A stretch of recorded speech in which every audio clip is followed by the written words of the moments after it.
I'm Brian Carlson, reporting for the Robert J. DeBride News Network. If you traveled around to different parts of the country, you may have noticed that the length of yellow lights at an intersection can be vastly different than what you're used to in your own hometown. And whether you come from a place with longer yellow lights or shorter ones, it seems many people argue that it's the longer yellow lights that reduce traffic accidents. Reality seems to tell a bit of a different story, though.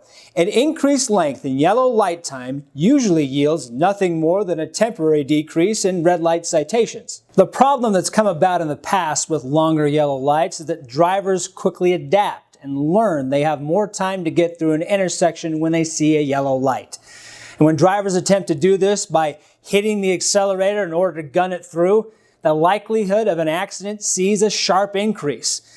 This in turn can present some tricky scenarios for an auto accident lawyer, of which you'll definitely want one on your side if you've been involved in an accident as a result of someone scrambling to make it through a yellow light in time. Another means of trying to combat intersection accidents has been the installation of traffic cameras to photograph the license plates of drivers who press their luck with speeding up to get through an intersection. Some studies have shown that the threat of being mailed a traffic ticket for running a red light has actually decreased the number of red light violations by more than 90% in some cases.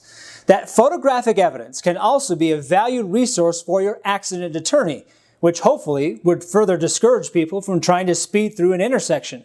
At the end of the day, it's best to just remember that an extra minute of waiting in a traffic light is absolutely worth avoiding a high-speed automobile accident.